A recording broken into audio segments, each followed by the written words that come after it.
So here we have another light from the same family, from the Strobeam family.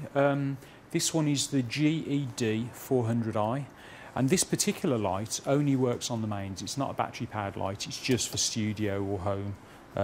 Anywhere that you've got access to mains, you can use this light. Again, these work on the 3G trigger system. It's a slightly different trigger to some of the battery powered lights that they've got, because it's got slightly different settings on it. But you can control various banks of light. There's different ID numbers on here. Let's turn it on.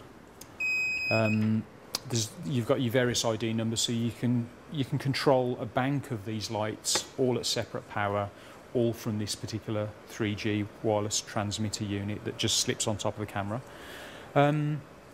It's got a little built-in fan to keep it cool so it doesn't overheat. It's got all the same setting controls that the other Strobeam lights have got. You've got the modelling light. You've got test functions. You've got your cell, which is your slave flash function, on and off. Yeah, so it's quite. This particular one's a 400 watt. On lower powers, it's got pretty fast recycle time. On full power, let's stick it up to full power.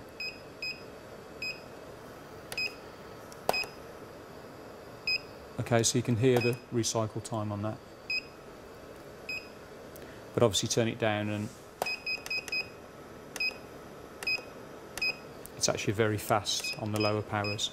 So the beauty of this particular light is it's very similar to other flash units on the market, but the beauty of this is that it's got the 3G trigger system, and obviously that allows you to set up different banks of these lights, all at different power settings, and be able to control them from one unit, which means that if you've got some of these high up on stands or up in the ceiling, you haven't got to climb up on a ladder just to change the settings every time you want to change the light setting. So it's perfect for that type of thing. And there aren't, the trigger system's all built into it. So I know a lot of the other flashes on the market, you have to buy a separate trigger system just to be able to trigger them, and that often works out quite expensive. So the beauty of this, it comes with its own system, and it's all fully controllable from this base unit, which is perfect. So obviously with the remote control, we can change the settings on our flash. And using the different ID numbers, so if I change the ID number now, if I stick it onto each mode and I change the setting, this won't work now. It'll only work on anything that's got the correct ID number. So if I change that ID number back again, it will change that. So this is going to allow you to control a bank of these flashes, as up to 15, all totally separately, with different levels. And the beauty is you can control them all from the top of your camera.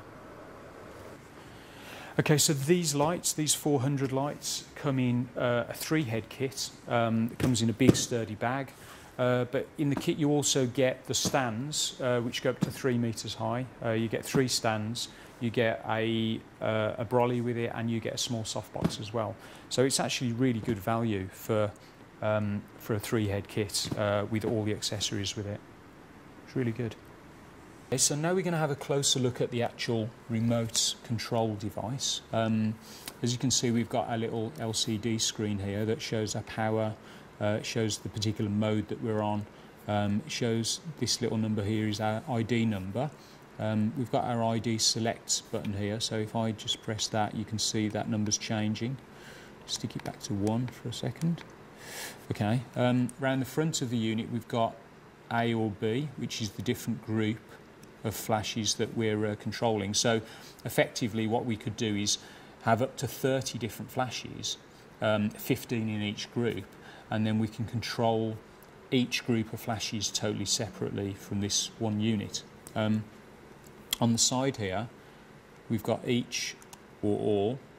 So you use each when you're programming each individual flash, and then when you're ready to take the shot, you flick it back to all, and it will trigger all the flashes. What you have to remember not to do is to try and change, if we try and change the actual setting while it's on all mode, it will change the setting for all the flashes and not that particular one. So if you want to change the one flash, flick it back to each, find your particular flash number and then change that. Now we've also got a this particular button here is for a modelling light that doesn't have this on this particular model. It doesn't have the modelling light, it's on the other model, so that switch on this particular model is redundant.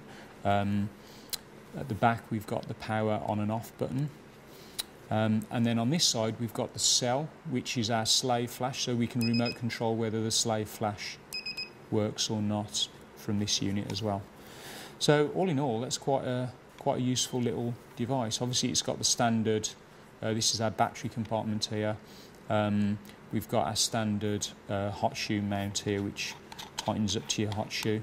So this will work on most cameras. Yeah, it's quite a nifty little unit really. So around the back of the device, we can see there's a little DC in. Now this battery that's in this model is actually rechargeable. If I just pull that cover off there, this is a little rechargeable CR2 battery. You can use the standard batteries if you just want to buy batteries, or you can plug it into the mains, or it will also charge from a USB socket on a computer. So it's actually really handy that obviously you don't need to keep buying your batteries if you remember to recharge it. Now also this particular unit has a sleep function, so after about 3 minutes, if you haven't used it, it just shuts itself off to save battery power. After it's done this, literally to turn itself back on, you just turn it off and back on again and it will come back on. But it's a good way of saving your battery power so that you can get more life out of the unit.